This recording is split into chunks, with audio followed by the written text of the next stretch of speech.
Welcome to City on a Hill Kids Church Online. I'm Laura. And I'm Jimmy. Today we're looking at Daniel in the Lion's Den. But that will be after time of worship.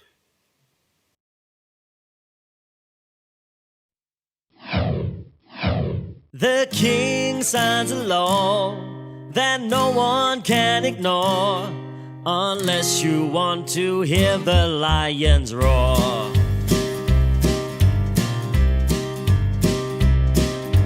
Daniel was a great wise man. The king chose him as his helping hand. 3 times a day he always prayed. With faith in God he was never afraid. The kings of the helpers didn't like what they saw and tricked the king to make a bad law.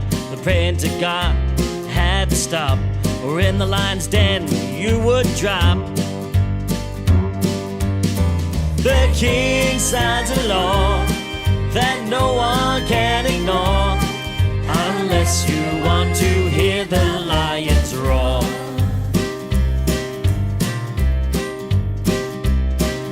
Despite his fear of the lion's bite, Daniel chose God, which he knew was right.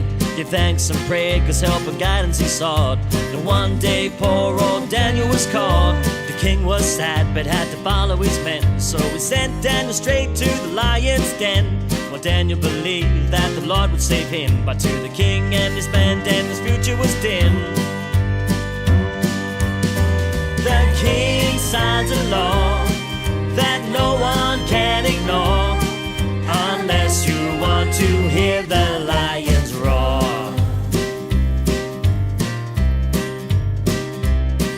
The lion's roar was incredibly loud. He was very big, he was very proud. His teeth were sharp and his claws were long. But Daniel didn't fear, for his faith was strong. So into the lion's den poor Daniel was thrown. But while he was there, he was not alone. God sent an angel to shut the lion's jaw. Daniel gave thanks like never before. The king signs a law that no one can ignore unless you want to hear the lions roar. That no one can ignore unless you want to hear the lions roar.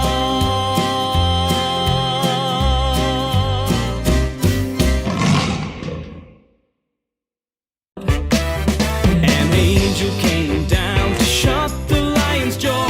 This big and scary lion couldn't even roar. Yes, an angel came down to shut the lion's jaw. He couldn't even roar. We are continuing in our escape series, and today's story is about Daniel. Now, King Darius, who was the king over the Medes and Persians, had decided that he was going to put rulers over his 120 provinces. And these rulers were to be supervised by 3 other people. And Daniel was one of these supervisors. Now, Daniel was really, really good at everything that he did. He was much better than all the rulers put together. And King Darius recognized this. So he decided that he was going to make Daniel the ruler over all the rulers and all the supervisors. Now, these rulers or officers, they didn't like that at all. As a matter of fact, they were quite jealous. So they looked for something to accuse Daniel of doing either wrong or making mistakes. But they couldn't find anything because Daniel was always faithful, completely trustworthy and responsible. So they said to themselves they wouldn't be able to find anything wrong with Daniel, but there was one thing that they knew they could get him on, and that was something to do with serving Daniel's God. So they came together and made a plan, and they took this plan to the king. And this is what the plan was. They said, "O king, live forever. That we have come together, all of us, and we have decided that you should make a rule and sign it. And the rule should be that nobody should pray or ask any other person or any god for anything except for the king for a month, for 30 days. And if anybody disobeys that, then they will be thrown into the lion's den." Remember, they said that all of them had come together to make this plan. And so King Darius agreed and then signed this into law. And the thing about signing things into law in those days, when the Medes and the Persians were ruling, is that once it's signed into law, it cannot be broken. Now, when Daniel had found out that the king had signed this rule into law, he went to his house, went to his upper room, and opened up the windows that faced towards Jerusalem, and knelt down and prayed to God. This is something that he used to do 3 times a day, every blessed day. Those officers were spying on Daniel, and they caught him praying. So off they went to the king and said to the king, "Didn't you sign into law a rule that nobody should pray to any other god or ask any god or any person for anything except for you?" And King Darius said, "Yes." "And you said that if anybody does disobey this law, that they will be thrown into the lion's den?" Darius said, "Yes." "And when anything is signed into law by the king, according to the rules of the Medes and the Persians, that thing cannot be broken?" "Yes," said Darius.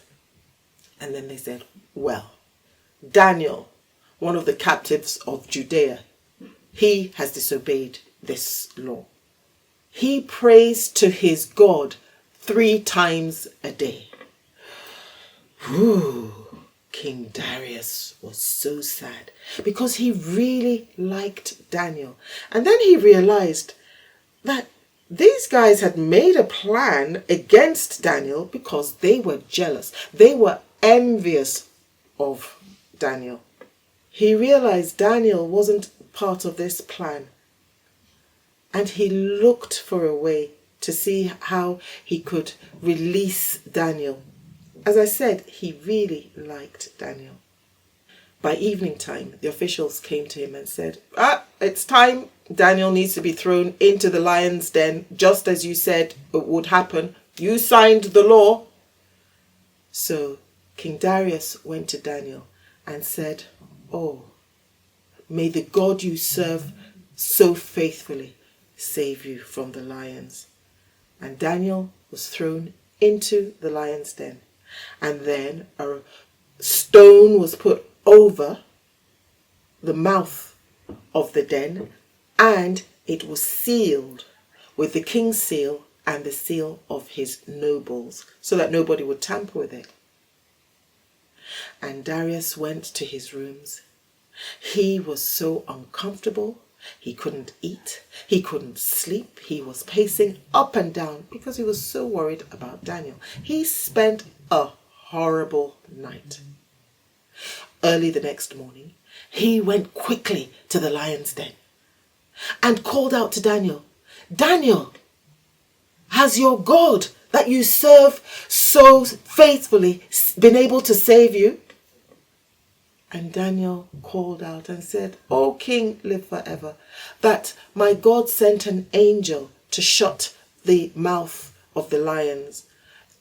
And they haven't harmed me, because in his eyes I am innocent and I have done nothing wrong to you." The king was so happy, and he asked for the stone to be rolled away quickly and for Daniel to be hauled out of the lion's den. You see, Daniel escaped being eaten by the lions. Do you wonder what happened next? Well, you can find out the rest of the story by reading Daniel chapter 6. But for today, that's the end of the story.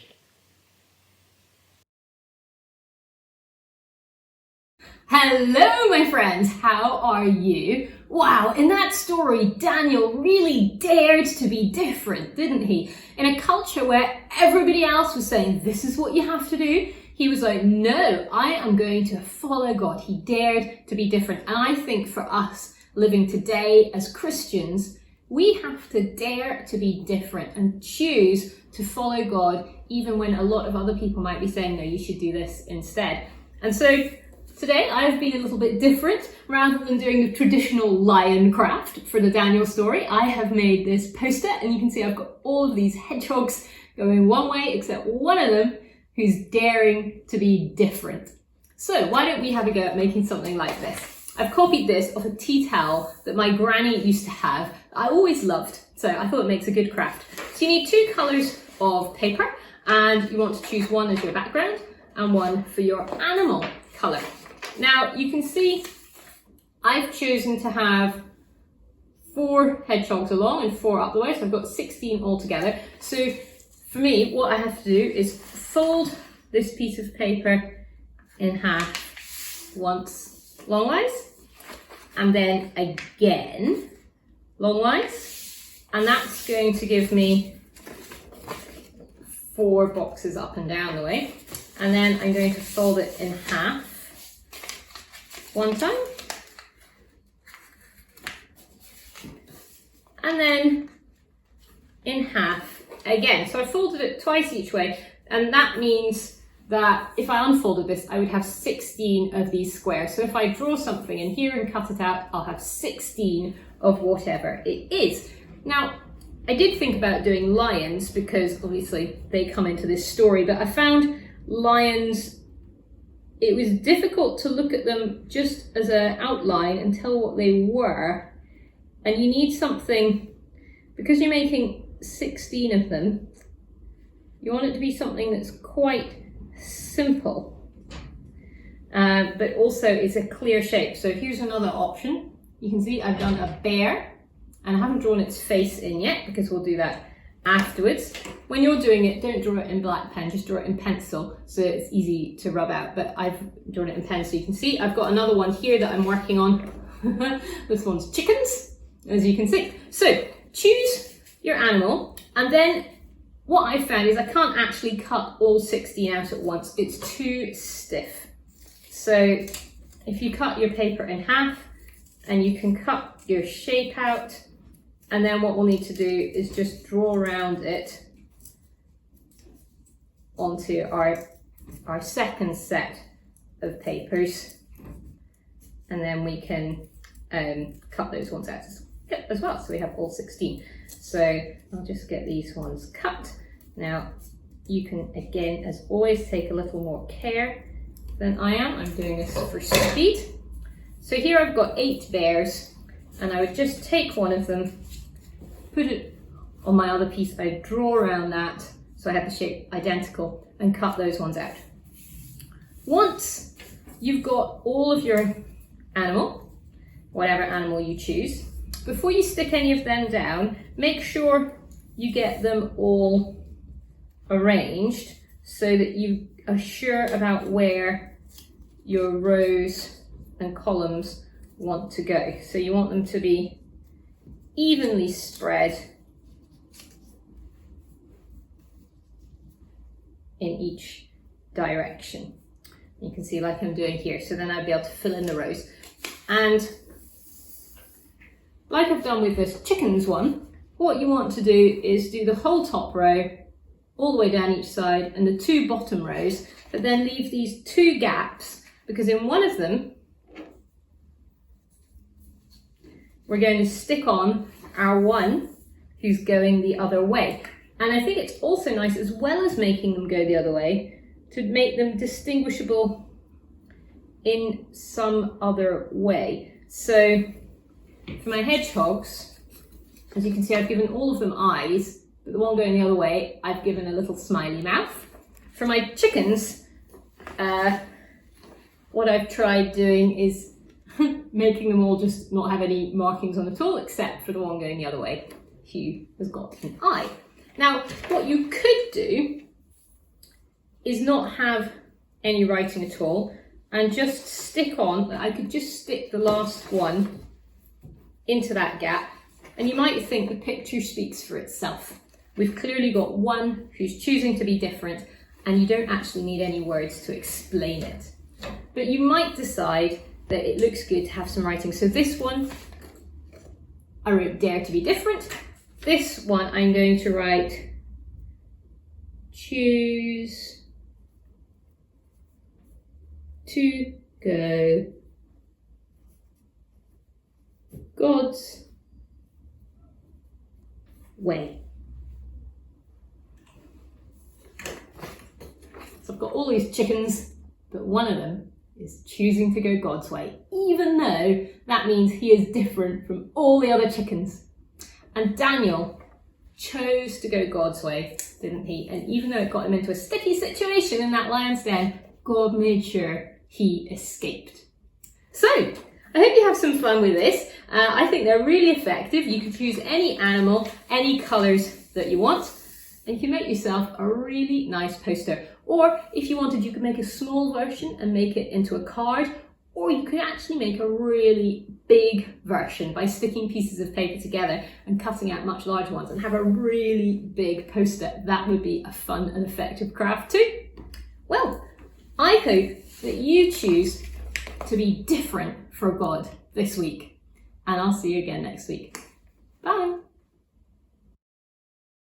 Daniel must have been really good at everything he did for the king to recognize this and make him oversee all of the officials. Well, want him to oversee all of the officials. That's right. And he was really good, and unfortunately it built jealousy in the other officials' eyes. I'm sure that they wouldn't mind being considered for the position Daniel was going for.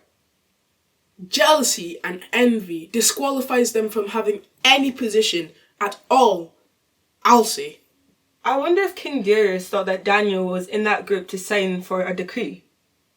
Well, that's a rhetorical question, because maybe in those days people had authority to stop you from praying from your God. It's a good question you've asked, because even today people are stopped from praying, in fact by law. Oh, how?